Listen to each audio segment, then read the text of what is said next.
میں ابتدا میں عرض کر چکا ہوں کہ اس کی حیثیت ایک ضمیمے کی ہے، جوڑا ہے سورہ فتح اور سورہ محمد، اور وہ بالکل اپنے اس کے ترتیب کے اعتبار سے بالکل صحیح جوڑا ہے۔ یہ در حقیقت سمجھیے کہ سورہ فتح کی چند آیات کی مزید وضاحت ہے۔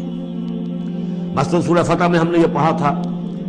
وَلِتُعَزِّرُوهُ وَتُوَقِّرُوهُ، اللہ کے رسول کی تعظیم، توقیر، ان کی مدد، ان کی نصرت، یہ تمہارے لیے لازم ہے۔ پھر ہم نے ابھی پڑھا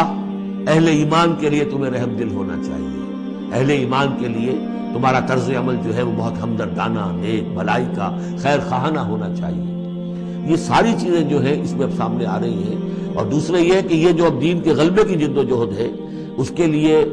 جہاد کی اہمیت کیا ہے دین کے اندر، اس کی اصل حیثیت کیا ہے، اس کو بھی اس سورہ مبارکہ میں واضح کیا گیا۔ تو سورہ حجرات کل 18 آیات ہیں، 2 رکوعوں پر مشتمل ہے، لیکن جیسا کہ میں نے عرض کیا تھا، مسلمانوں کی جو اجتماعی زندگی، معاشرتی زندگی ہونی چاہیے، مسلمانوں کا مسلمانوں کے ساتھ کیسا سلوک ہونا چاہیے، مسلمانوں کا کیا رویہ ہونا چاہیے محمد الرسول اللہ صلی اللہ علیہ وسلم کے ساتھ، اور پھر یہ کہ اسلامی ریاست کی بنیاد کیا ہے، دستوری بنیاد کیا ہے، اور اس کی اصل میں اساس جو ہے وہ کس چیز پر قائم ہے، یہ ساری چیزیں اس سورہ مبارکہ میں بیان ہوئی ہیں۔ بسم اللہ الرحمن الرحیم، یا ایھا الذین آمنوا لا تقدموا بین یدی اللہ ورسولہ واتقوا اللہ ان اللہ سمیع علیم۔ اہل ایمان مت آگے بڑھو اللہ اور اس کے رسول سے، اور اللہ کا تقوی اختیار کرو، اللہ سب کچھ سننے والا، سب کچھ جاننے والا ہے۔ یہ پہلی آیت جو ہے یہ گویا کہ ہر اسلامی ریاست کی دفعہ نمبر 1 ہے، یا ہم یہ کہہ سکتے ہیں دفعہ نمبر 1 تو یہ ہو کہ یہاں حاکمیت اللہ کی ہے، لیکن حاکمیت اللہ کی کیسے یہاں پر ہوگی؟ تنفیذ یہ ہے کہ اللہ اور اس کے رسول نے جو حدود قائم کر دی ان سے تجاوز نہیں ہوگا۔ چنانچہ یہ دفعہ ہمارے ہر دستور میں موجود رہی ہے، no legislation will be done repugnant to the Quran and the Sunnah, یہ موجود ہے، لیکن ایک ہاتھ سے یہ دفعہ یعنی اسلام ڈال کر اور دوسرے ہاتھ سے نکال لیا گیا۔ ایک آئیڈیولوجیکل کونسل بنا دی گئی ہے، وہ غور کرتی رہے گی، کوئی قانون کوئی خلاف ہے اگر اسلام کے تو وہ رپورٹ پیش کرتی رہے گی، سال بسال رپورٹ لے آتی رہے گی۔ کوئی لازم نہیں ہے دستور کی روح سے کہ ان کی دی ہوئی رپورٹ پر عمل بھی ہوگا،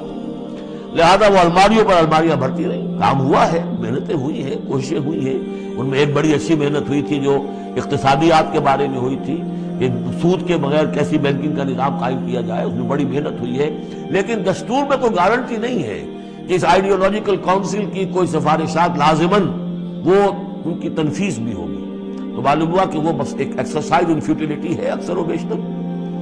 تو فرمایا پہلی بات تو یہ طے کر لو کہ اللہ کا حکم اور اس کے رسول کا حکم، کتاب اور سنت،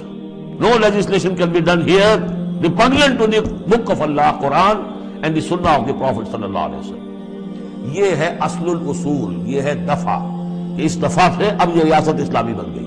کہ جو بھی لیجسلیٹو باڈی آپ بنائیں، اسے آپ پارلیمنٹ کہیں، اسے مجلس ملی کہیں، اسے آپ کانگریس جو چاہیں کہیں، اس کی لیجسلیٹو اتھارٹی جو ہے وہ لمیٹڈ ہے، limited by the injunctions of the Quran and the sunnah. اس دائرے کے اندر وہ قانون سازی کر سکتے ہیں، اس لیے کہ اس دائرے کے اندر جو کچھ ہے وہ مباح ہے، اور مباح کے اندر آپ اکثریت کے ساتھ فیصلہ کر لیجئے۔ کسی دعوت میں آپ کر رہے ہیں، مہمان بلا رہے ہیں، اس میں مشروب کون سا سرو کیا جائے، اس میں روح افزا شربت پلایا جائے یا کوئی سیون اپ پلایا جائے یا کیا کیا جائے، اب اس کو اب وہ بھی مباح ہے وہ بھی مباح ہے، اب کثرت رائے سے فیصلہ کر لیجیے۔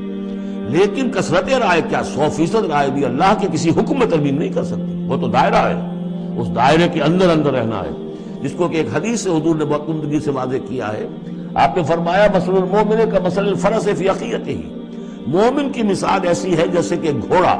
جو بندھا ہوا ہے کھوٹے کے ساتھ۔ ظاہر بات ہے مومن میں جو اللہ کو مانتا ہے تو اللہ کے حکم سے بندھ گیا، رسول کو مانتا ہے رسول کے فرمان سے بندھ گیا، قرآن کو مانتا ہے تو قرآن کے احکام سے بندھ گیا۔ تو ایک آدمی وہ ہے مادر پدر آزاد ہے، نہ اللہ کو جانے نہ رسول کو جانے نہ کسی آسمانی ہدایت کو مانے، وہ جو چاہے قانون بنائے،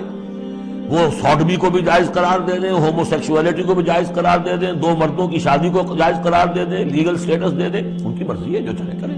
لیکن مسلمان کو پابند ہوتا ہے۔ تو پہلی یہ آیت جو ہے انتہائی اہم ہے، اور گویا کہ اس کی ترجمانی ہے جو پاکستان کے دستور میں وہ الفاظ لکھے ہوئے ہیں، no legislation can be done here repugnant to the Quran and سنہ۔